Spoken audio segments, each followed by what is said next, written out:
Bonjour à tous et à toutes et bienvenue sur Domotic Dev. Aujourd'hui un tutoriel pour vous expliquer comment utiliser le NFC avec JDOM. Avant de commencer, il y a bien sûr quelques prérequis. Tout d'abord, il y a deux applications à aller installer sur son téléphone qui sont Tasker et Trigger. Ensuite, bien sûr, il faut un téléphone compatible NFC, mais aussi sous Android. Cela ne fonctionne uniquement avec les téléphones sous Android.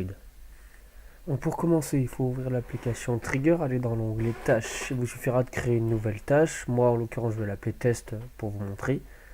Donc ensuite, on ajoute une fonction qui s'appelle Get HTTP. Donc il suffit de taper Get et vous allez retrouver Get HTTP. Donc voilà, maintenant pour détailler la fonction, nous avons la possibilité de faire un serveur, chemin, et le reste ne sert pas. Donc dans serveur, il suffit d'aller simplement renseigner l'adresse IP de votre box. Donc moi, là en local, je vous montre l'adresse IP locale. Et pour chemin, pour cela, il faut revenir sous JDOM et vous allez pouvoir récupérer l'URL de n'importe quel objet. Donc moi, en l'occurrence, je vais vous le montrer pour un objet virtuel. Donc il suffit simplement d'ouvrir l'objet virtuel et vous allez dans Info, vous pouvez en fait aller sur le paramètre.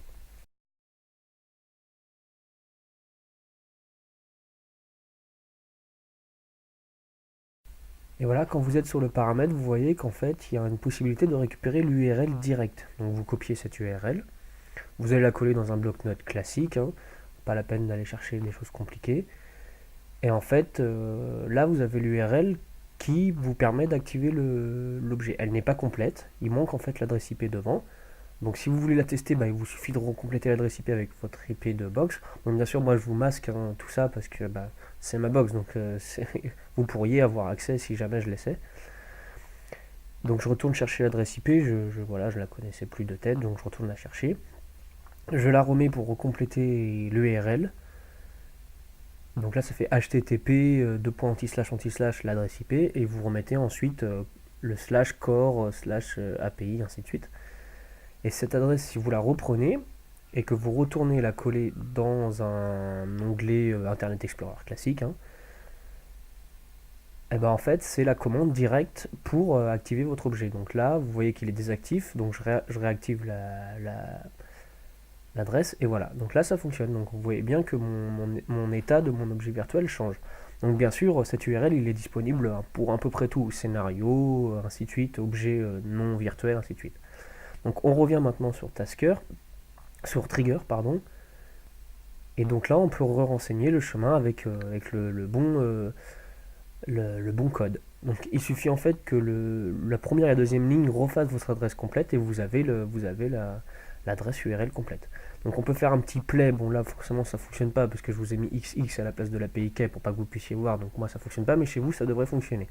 Donc maintenant on a juste une petite chose à aller rectifier sur Tasker, c'est d'autoriser l'accès externe pour pouvoir permettre à l'application Trigger d'y avoir accès en fait. Donc maintenant il suffit d'aller dans Trigger, donc la deuxième application, de créer une nouvelle tâche, donc vous faites plus. Donc là il nous demande de choisir un déclencheur, on choisit bien sûr NFC. Ensuite on peut mettre une restriction, bon là moi j'en mets pas mais si vous voulez vous pouvez. Donc on ajoute une nouvelle tâche et donc là en fait il suffit d'aller chercher l'application Tasker, de valider les tâches de Tasker pour les voir visibles. On fait suivant, la petite loupe et avec la loupe on a accès à nos tâches déjà déterminées. Donc je prends test, donc j'ajoute la tâche, je fais suivant. Donc ça c'est pour la première action et il est possible d'ajouter une deuxième action en fait quand on repasse le tag. Donc moi je vais en faire une nouvelle. Donc on retourne chercher Trigger. Et du coup, en fait, l'intérêt de cette deuxième action, c'est que ça peut permettre de faire un actif-désactif. Donc on pourrait imaginer avoir une fonction présent, pas présent, quelque chose comme ça. Donc moi, c'est comme ça que je l'utilise en fait. Donc on continue, terminé. Et là, en fait, il faut présenter le tag NFC pour pouvoir l'écrire dans le tag. Donc voilà comment ça se présente. Il suffit de passer l'étiquette derrière le téléphone et on voit qu'il va valider le tag. Voilà, on entend le petit bruit, donc c'est que le tag est valide.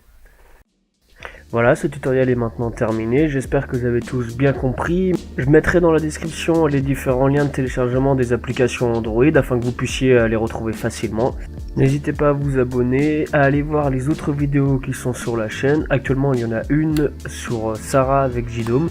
Je ferai bientôt une nouvelle vidéo qui montrera ces trois modules les uns avec les autres. Donc NFC, Sarah et JDOM pour vous montrer un petit peu les différentes applications qui sont possibles d'être effectuées avec. Et comme toujours, un petit pouce pour signaler que vous avez aimé la vidéo. Merci à tous d'avoir suivi ce tutoriel sur Domotic Dev et à bientôt.